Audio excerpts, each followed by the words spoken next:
Nuestro curso de estadística inferencial, el día de hoy nos manda a lo que es estudiar un poco sobre lo que es la parte teórica, ¿bien? Sobre lo que es la parte teórica. Porque es necesario recordar algunos conceptos básicos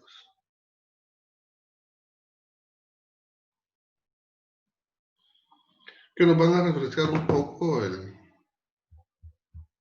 contenido que ya vimos de estadística pura, estadística descriptiva, y ahora lo que es estadística inferencial. Entonces, vean, dice la estadística inferencial. Es una parte de la estadística que comprende los métodos y procedimientos que por medio de la inducción determina propiedades de una población estadística a partir de una parte, o sea, a partir de una muestra. En estadística inferencial no es necesario estudiar toda la población, sino que únicamente se estudia una parte, o sea, una muestra de la población para poder tener información válida de toda una población. Su objetivo es obtener conclusiones útiles para hacer deducciones sobre una totalidad basándose en la información numérica de una muestra. Esa es la estadística diferencial. Se dedica a la generación de los modelos, inferencias y predicciones asociadas a los fenómenos en cuestión, teniendo en cuenta la aleatoriedad de las observaciones. Solicito que por favor me apaguen el micrófono. Ahí, vamos a ver. Iniciar, tiene encendido el micrófono. Ahí se lo apagamos.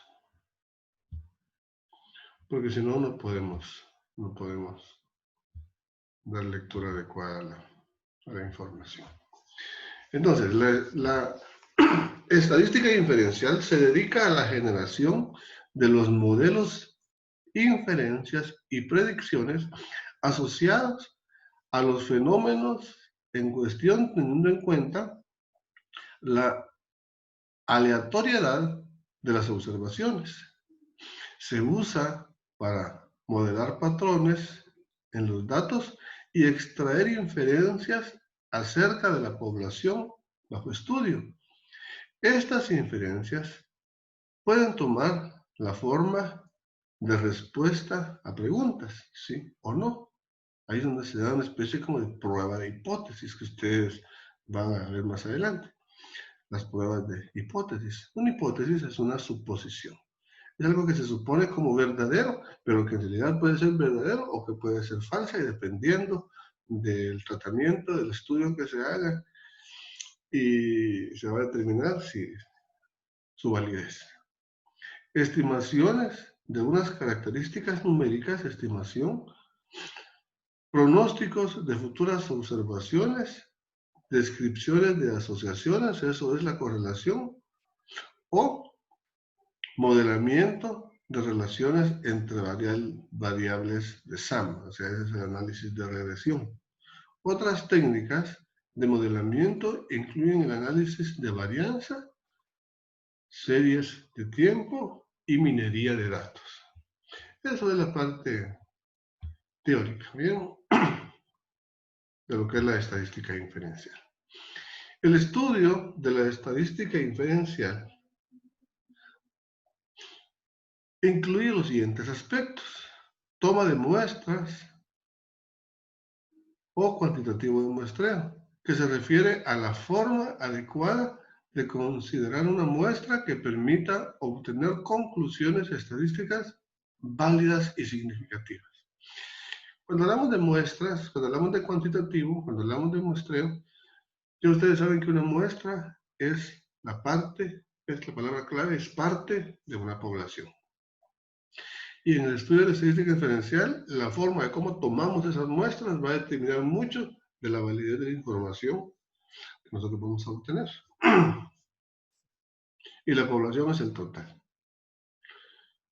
Estimación de parámetros o variables estadísticas que permite estimar valores poblacionales a partir de muestras de mucho menor tamaño.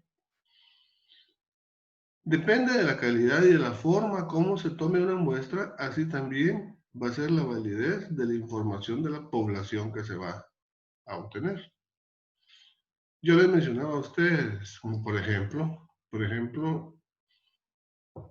cuando ustedes han visto que hacen una encuesta para determinar la preferencia del votante previo a una elección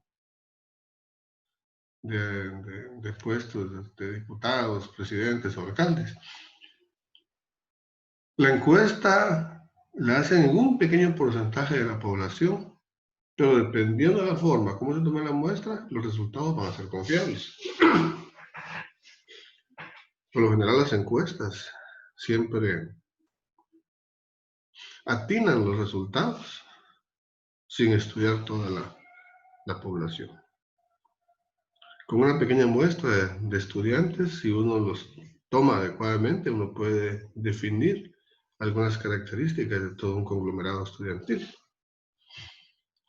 sin necesidad de que se les pregunte a todos, sin necesidad de que se ponga en estudio a todos. Entonces, dependiendo de la calidad de la muestra que nosotros tomemos, que ustedes saben de que se puede hacer varios tipos de muestra, ¿verdad? Completamente al azar, estratificada e intencionalmente, fueron de las formas de cómo se obtiene una muestra de una población. Y dependiendo de eso, pues uno se plantea ciertas hipótesis para demostrar su validez. Contraste de hipótesis que permite decidir si dos muestras son estadísticamente diferentes. Si un determinado procedimiento tiene un efecto estadístico significativo, etcétera, etcétera, etcétera.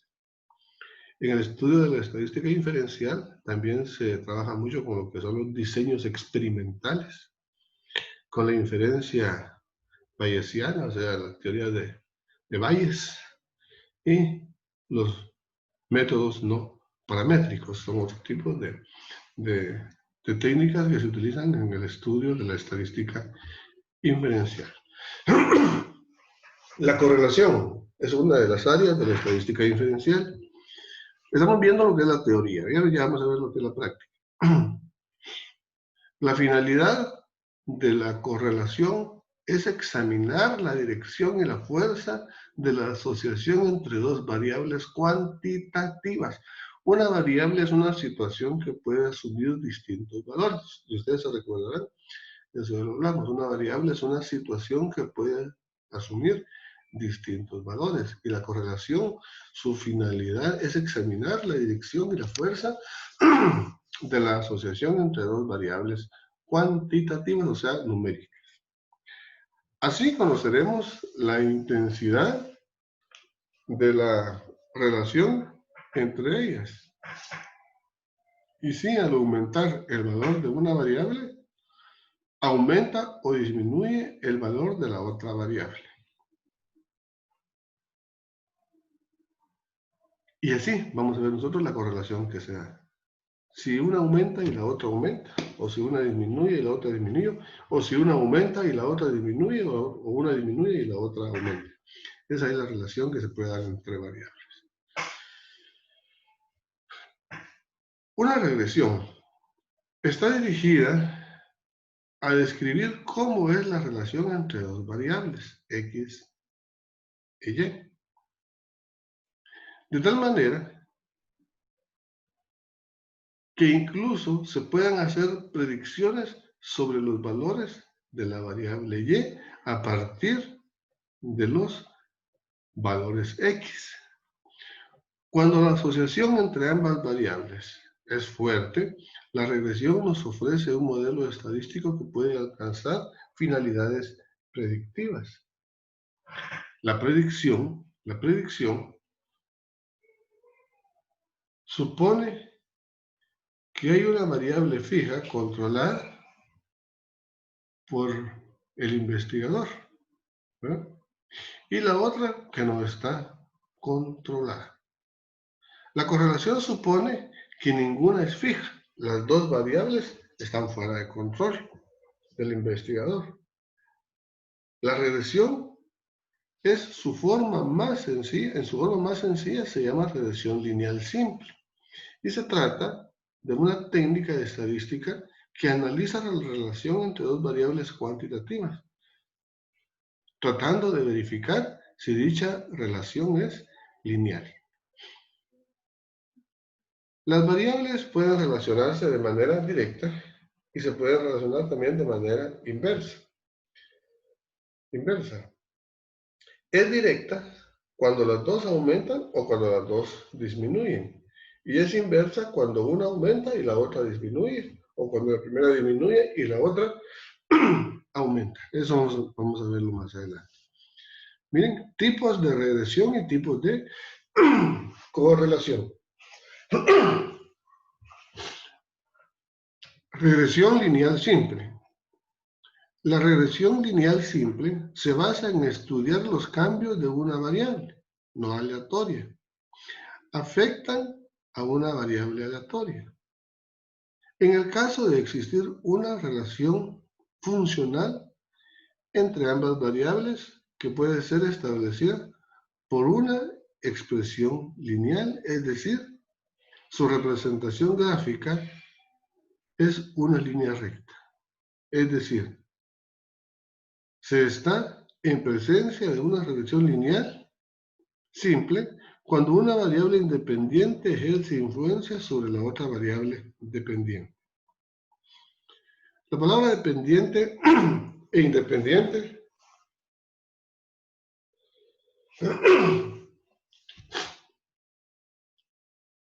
se refiere a la situación en la que se presenta la variable. La independiente es la que yo tengo como comparación y la otra es a ver qué resultado me va a dar. Bien.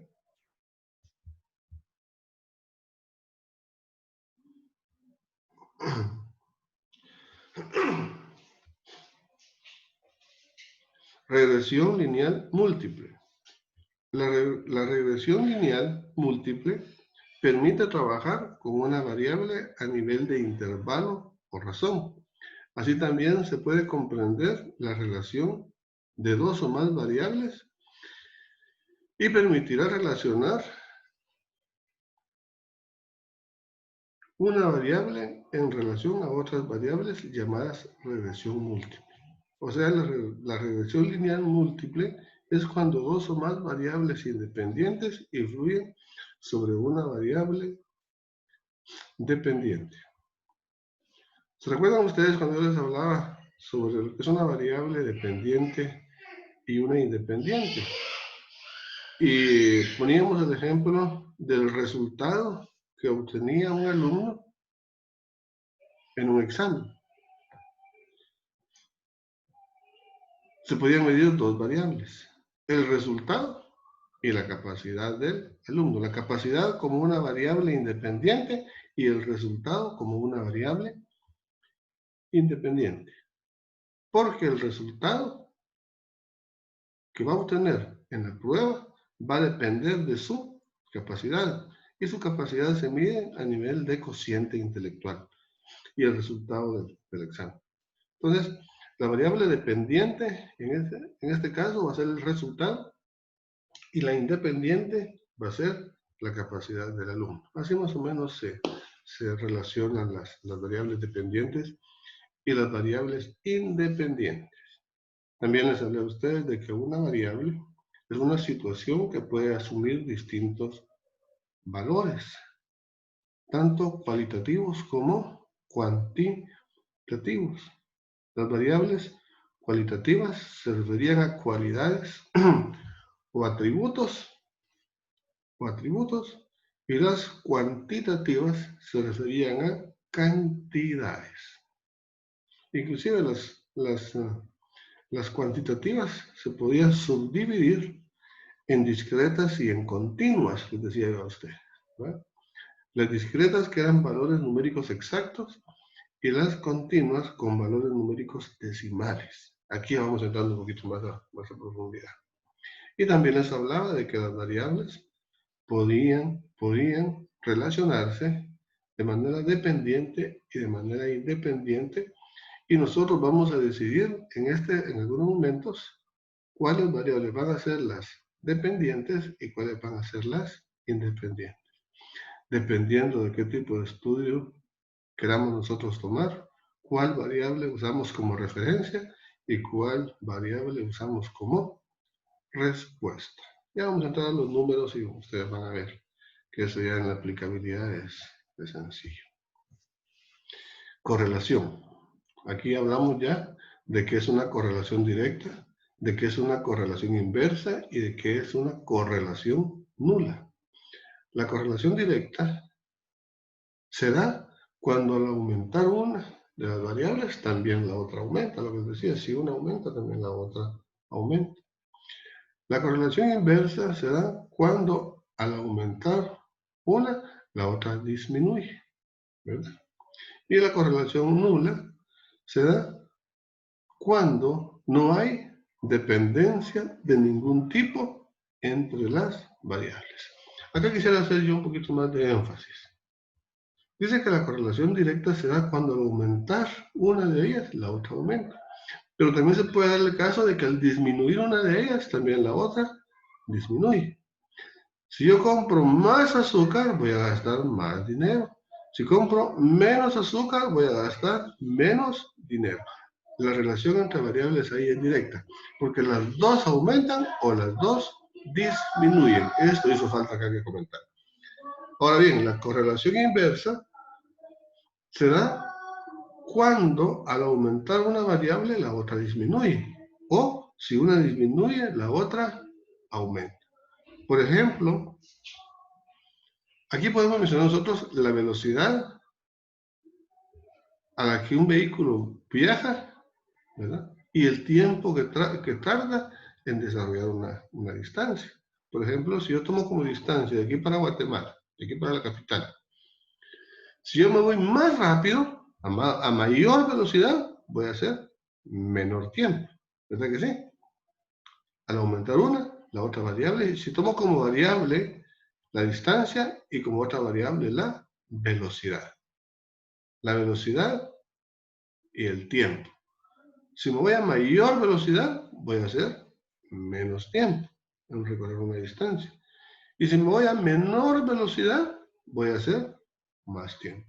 Esa es la correlación inversa. Cuando al aumentar una, la otra disminuye o viceversa.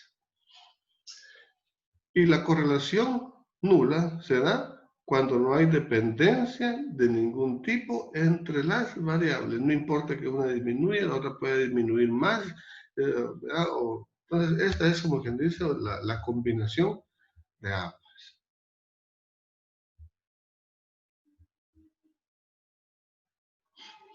Entonces, miren lo que decía George Shaw decía, en estadística, o sea, en la ciencia de la estadística se demuestra que si el vecino tiene un coche y yo no tengo ninguno, los dos tenemos uno. O sea, los números son números para ustedes.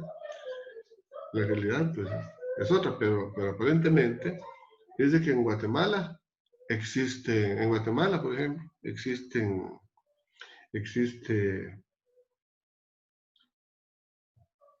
mucho celular. Por ejemplo, existen 23 millones de celulares, por ejemplo, registrados. Y existimos 18 millones de habitantes. Entonces se asume que cada habitante tiene celular y medio, por ejemplo. Bueno, si inclusive en Guatemala, por ejemplo, habemos 18 millones de habitantes. Y estadísticamente hay más de 30 millones de celulares. Entonces se supone que cada guatemalteco, a nivel de estadística, así la población lo mira, que en Guatemala todos tenemos 2 celulares. Pero en la realidad muchas veces se da de que esa variable pues no es tan cierta porque mucha gente no tiene eso, ni siquiera los conoce, ni siquiera los puede manejar. El ingreso per cápita, dice, ¿verdad? Es, por ejemplo, que cada ciudadano ingresa a su hogar 100 quetzales diarios. según el ingreso que tiene el país. Pero a mucha gente le ingresa mucho más y a otros les ingresa mucho menos. Por eso Shaw habla que la estadística da datos puros muchas veces, que lo que se tiene que hacer es aplicar los análisis de varianza, los análisis de correlación entre variables, ¿verdad? Para determinar realmente si las respuestas, las hipótesis que se están planteando son válidas o son nulas.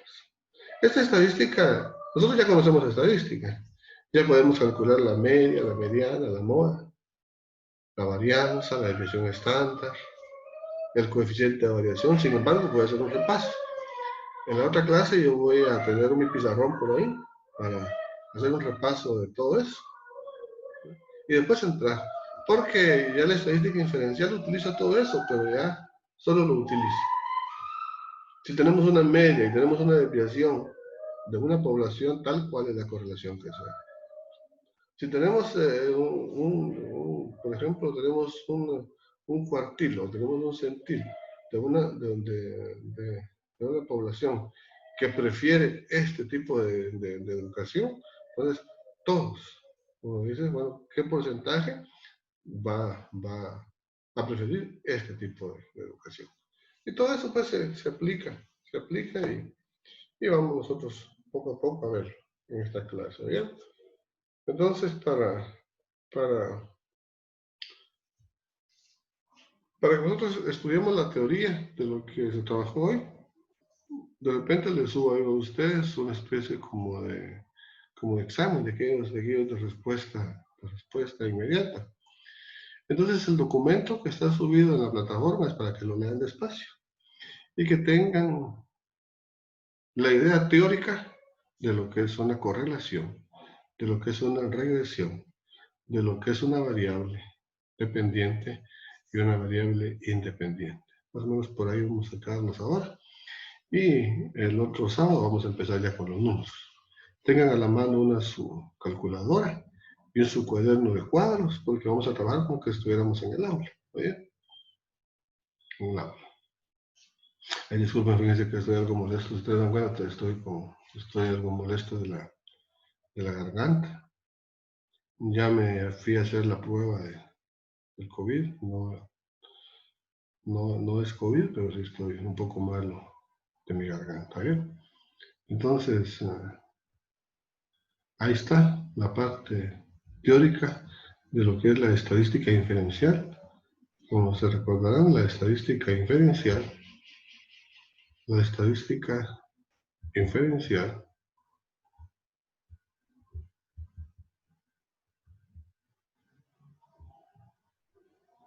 es la parte de la estadística que comprende los métodos y procedimientos que por medio de la inducción determina propiedades de una población a partir de una muestra.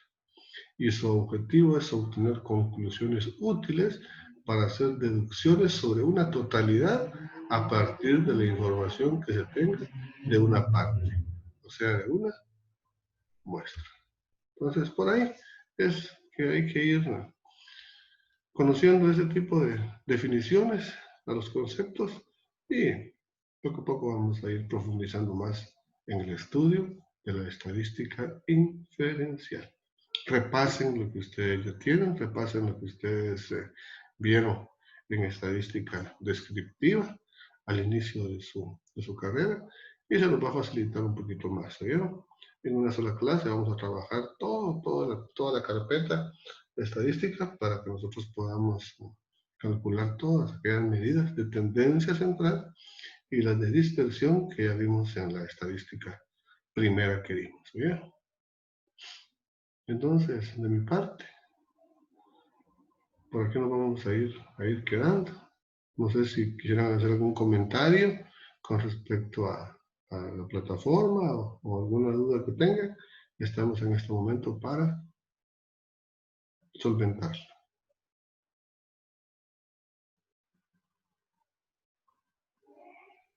No, Lick, todo claro. ¿Estamos bien? Entonces solo estudien nada más los contenidos, ahí están en la plataforma. léalos y primero Dios, si Dios nos lo permite, nos vemos el próximo sábado. Estén pendientes de una tarea que se les va a subir. Yo siempre les dejo un par de días para que la trabajen, ¿verdad? Para el día jueves más o menos, y que yo tenga tiempo el día viernes de revisárselas y de ir asignando ya sus punteros. Así es que se me cuidan. Fuerte abrazo para todos y feliz fin de semana. Feliz fin de semana, Lick, que siga mejor. Gracias, Fátima. Feliz Gracias.